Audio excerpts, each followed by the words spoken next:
Las 7 de Hoy por Hoy. Ser Podcast.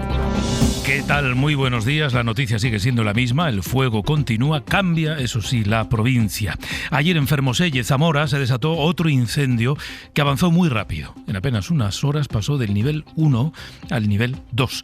Llevamos insistiendo estos días en que el calor y el viento son factores imprescindibles para un mal pronóstico, pero a este se le ha sumado uno más, muchísima vegetación seca que ha servido de combustible. Cuidado ahí, Mario. Las llamas han obligado a desalojar a casi 1.000 personas de 12 municipios. Entre los evacuados hay mayores de 2 residencias de ancianos. Otras 1.500 personas han tenido que ser confinadas en las localidades de Fermoselle y de Fariza. Irene Millán, buenos días. ¿Qué tal, Pedro? Buenos días. Justo anoche, en hora 25, Pablo Tallón habló con Ángeles, una vecina de Fariza. Ella es ganadera. Describió en directo cómo veía las llamas desde su casa y se quejó de la mala gestión de prevención. Dice que los fuegos se apagan en invierno. Porque en mi caso y en el caso de mucha gente de aquí, no es solo tu casa, es que es tu trabajo, es tu vida, porque tienes tus animales, tienes tus fincas, es que es tu vida. El fuego se ha declarado dentro del Parque Natural de las Arribes del Duero. Ha obligado a movilizar a la UME y a un operativo de 40 medios terrestres y aéreos. Vamos a Zamora, informa Marichu García. Sigue avanzando sin control el fuego por el Parque Natural de los Arribes del Duero. Tras comenzar ayer en Fermoselle en torno a la 1 de la tarde, a una velocidad asombrosa se ha propagado por esos pueblos. 14 de 4 municipios, Villar del Buey, Fariza, Masmuga de Sayago y Argañín, siguen evacuados. Más de 800 personas, entre ellas los ancianos de 2 residencias y también los moradores de un camping. Confinados continúan Fermoselle y Fariza. La unidad militar de emergencia se sumó a la extinción ayer por la tarde. El despliegue de medios es grande, pero es que simultáneamente se están combatiendo 4 incendios de gravedad 2 en Castilla y León y otros 2 de gravedad 1. En la zona hay 4 carreteras cortadas y la situación sigue siendo muy complicada. El frente del fuego ha llegado a tener 10 kilómetros. Primeras estimaciones hablan ya de más de 6.000 hectáreas calcinadas. El que sigue descontrolado es el fuego de la Val d'Uxó en Castellón. Las autoridades han limitado un poco la dimensión de ese fuego a 9.300 hectáreas. Hoy los bomberos tienen como objetivo asegurar el perímetro, que tiene ya 81 kilómetros. En el puesto de mando, una mañana más, Ángela Berlanga. Buenos días. Hola, muy buenos días. Así es, asegurar el perímetro podemos decir que es una de las cuestiones principales. Noche tranquila dentro de lo previsto, es lo que nos dicen los bomberos en los trabajos que han llevado a cabo esta madrugada, y hoy volarán todos los medios aéreos de nuevo por las buenas condiciones meteorológicas. Trabajos centrados en los ejes, podemos decir, que más peligrosos, que sería el de Artana, Eslida, Tales, Benitandús, Alcudia de Veo, y un pequeño foco en el Montí, en Onda. La humedad ha ayudado en ciertas zonas también a lo largo de esta noche, pero por cierto, también se desató otro nuevo incendio a la 1 de la madrugada en Rosell, aquí en la provincia de Castellón, el cual ya se ha dado por controlado, pero se han tenido que derivar algunos medios esta noche a esa zona junto a medios de Cataluña. Habrá un nuevo CECOPI a las 9 de la mañana y hoy tampoco se dará por estabilizado. En el otro lado de la balanza hay una nueva y buena noticia. Tras casi una semana de trabajo, el ministro de Interior, Fernando Grande Marlaska, dio ayer por estabilizado el incendio de Madrid, también el de Ávila. Desde un punto de vista técnico, el incendio que abarca la emergencia de interés nacional o nivel 3 se encontraría técnicamente estabilizado, lo cual es una buena noticia. Tras haber arrasado más de 75.000 hectáreas, se han levantado todas las evacuaciones en Ávila. En Madrid han quedado completamente destruidas 100 casas que son de primera residencia. Aún hay desalojadas 1.000 personas de las localidades de San Martín de Valdeiglesias y Pelayos de la Presa. Pues muy pendientes de los incendios, de la ola de calor que iba a dejar avisos por altas temperaturas en 13 comunidades, y día a día casi hemos terminado el mes. Es jueves 30 de julio. La última hora política y judicial viene marcada, ya saben, por el caso Zapatero, entre otras cosas. Ayer el juez Calama emitió un auto en el que autorizaba a la UDEF a investigar 57 cuentas del expresidente, de su entorno, su mujer, sus hijas, su secretaria, también de las empresas que están siendo investigadas en el caso Plus Ultra. Con esta medida busca aclarar movimientos bancarios que puedan ser sospechosos, con el que, por ejemplo, se pagó una vivienda de su secretaria, o se pagó una hipoteca, se canceló una hipoteca del expresidente. Guillermo Lerma, buenos días. ¿Qué tal? Buenos días. En el auto emitido este miércoles, Calama ordena un análisis pormenorizado desde 2020 hasta la fecha de las cuentas bancarias asociadas al expresidente del Gobierno, a su esposa e hijas y a su secretaria Gertrudis Alcázar. También al empresario Julio Martínez, el dueño de Análisis Relevante. El magistrado accede a la petición hecha hace unas semanas por los investigadores, que creen que es necesario un estudio profundo de los intercambios de dinero realizados entre las sociedades y las personas implicadas en la causa. Lo hacen para esclarecer, dicen, los hechos presuntamente delictivos e identificar a los responsables. La UDEZ aporta además una novedad que afecta a la secretaria del expresidente. Ponen en el foco la compra de una vivienda por parte de Gertrudis Alcázar, una vivienda en un municipio de Madrid valorada en 132.000 euros y que aseguran fue adquirida sin hipoteca, mediante pagos periódicos por transferencia o domiciliación bancaria, sin que hayan observado ingresos que justifiquen, dicen los investigadores, la capacidad económica para hacerlo. El otro caso judicial que afecta al PSOE es el caso Leire, que ayer dejó también novedades. El juez que instruye la causa, el magistrado Santiago Pedraz, ha imputado al exdirector de la Guardia Civil, Leonardo Marcos. Sobre esto, por cierto, por la presunta trama que buscaba desestabilizar procedimientos judiciales que afectaban al PSOE, se pronunció el presidente Pedro Sánchez a su salida de la tradicional reunión veraniega en Palma con el rey. No tengo nada que añadir, presunción de inocencia y efectivamente veremos en qué deriva toda esta causa. Sánchez también fue preguntado por el indulto parcial a la expresidenta del Parlamento de Cataluña, Laura Borràs, y rechazó que la decisión estuviese relacionada con negociaciones políticas. Bueno, y otra gran historia de ayer, o quizá la gran historia de ayer, la adelantó el diario El País. Ese ático de lujo, 485 metros cuadrados, poca cosa, que ha comprado el gobierno de Isabel Díaz Ayuso en uno de los barrios más caros de la capital. La presidenta asegura que las obras que se van a hacer en la Casa de Correos de Madrid, que es donde está la sede de la presidencia, obras que no se conocían, hacen necesario trasladar su oficina. Ayuso no dice, ni el gobierno de la Comunidad de Madrid aclara cuánto ha costado ese ático, porque asegura que ese asunto a ella no le compete, pero denuncia que está siendo víctima de una campaña de desprestigio. Si hubiera sido un palacete, pues dirían que es un palacete. Si se hubiera sido una casa de un tamaño, pues dirían lo que fuera. También les digo que no sé cómo lo vamos a organizar. No sé si yo me quedaré vete preparando consejero, porque no sé si me quedaré en la Consejería de Presidencia o la de Transportes, que es muy grande, y es el consejero el que se va para allá, no lo sé. También sé que se está reestructurando los inmuebles en la Comunidad de Madrid y que esto tenemos una agencia que se dedica a estas cosas. No es mi casa, no es mi residencia, no es para mí y no me le han comprado a Ayuso nada. Yo entiendo la campaña de desprestigio que se elige hoy en concreto para echarme la opinión pública encima. Es falso. El piso adquirido por la comunidad está en Chamberí, en el mismo distrito donde la presidenta vive con su novio, pero sobre todo muy próximo a otro inmueble que también es de su propiedad. La oposición madrileña advierte de que con la ley urbanística vigente, la presidenta no va a poder usarlo como oficina, solo como vivienda. Óscar López del PSOE y Eduardo Rubiño, Más Madrid. Si la señora Ayuso quiere tener una residencia oficial, lo tiene que decir públicamente y aprobarlo con transparencia.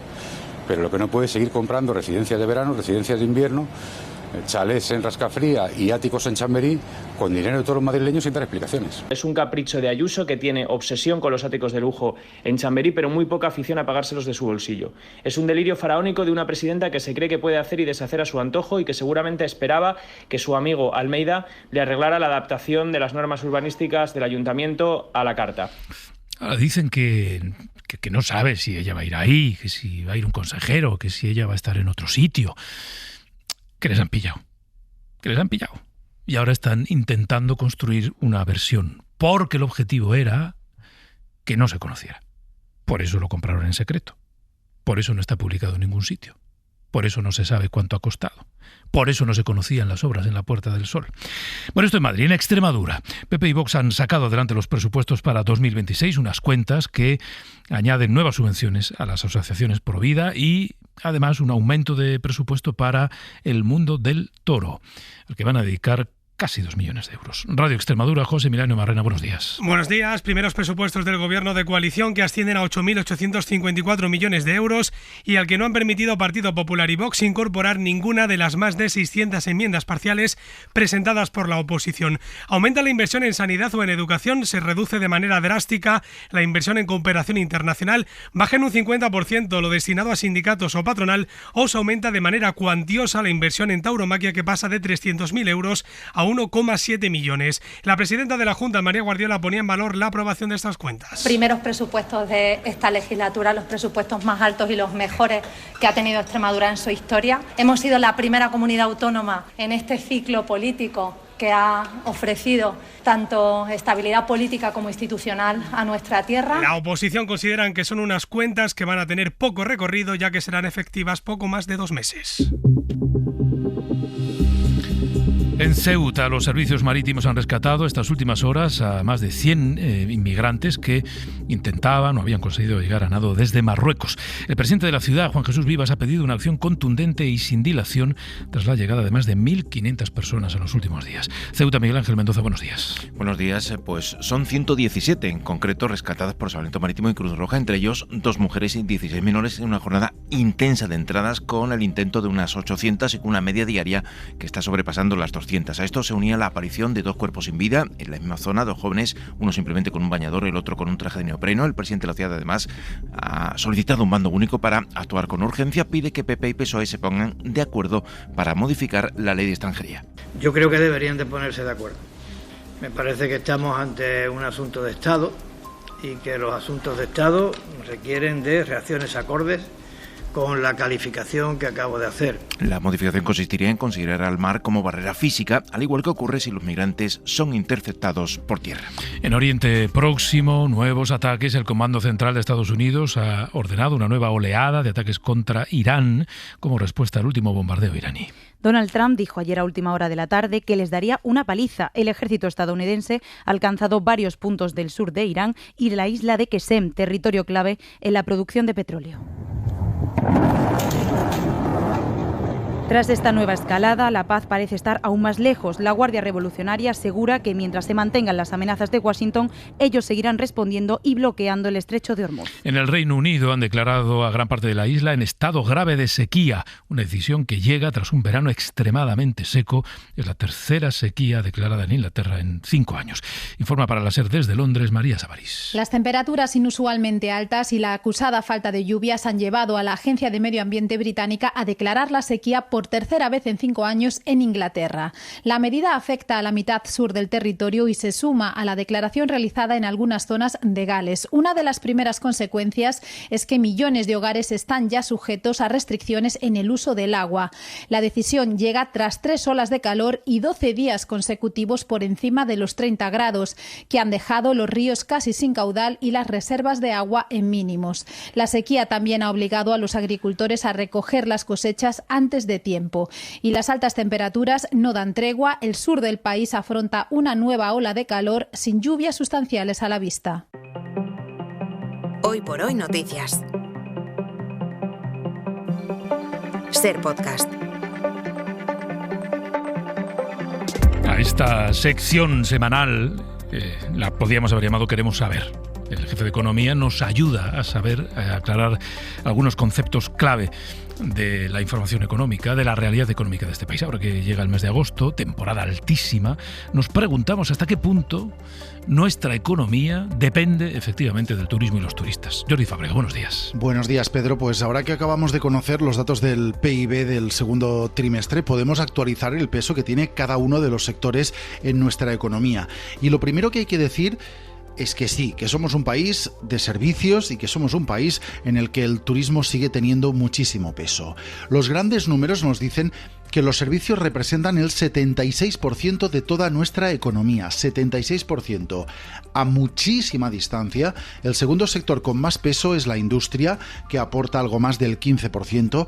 Esto, por tanto, les deja muy poquito hueco a los otros 2 sectores, que son la agricultura y la ganadería, con cerca del 3%, y la construcción. La construcción lleva unos años subiendo su aportación, cada vez ocupa una parte mayor de la tarta, pero sigue sin llegar, aunque ya ya lo roza el 6%. Así que, primera conclusión, somos un país claramente de servicios. Bueno, y dentro de los servicios nos decías que el turismo tiene un peso muy relevante. Sí, tiene un peso muy relevante porque al final del turismo forman parte muchos subsectores. Dentro de los servicios, lo que más aporta es el comercio. El comercio es el 12% del total de la economía española y esto incluye el gasto que hacen los residentes, pero también hay una parte importante que es el gasto de los turistas. La hostelería y los alojamientos, solo estos dos, representan el 7% del PIB.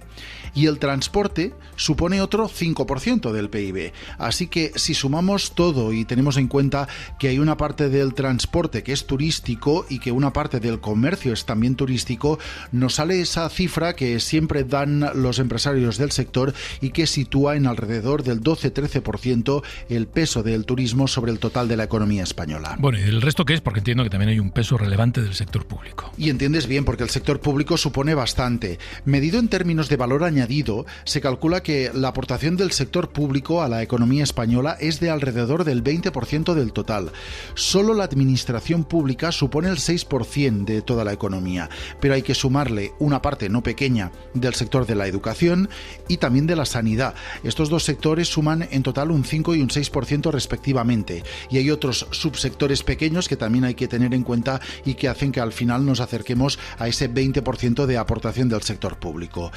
Para terminar, por cierto, déjame que te cuente otro subsector que destaca bastante y que es el de las actividades inmobiliarias.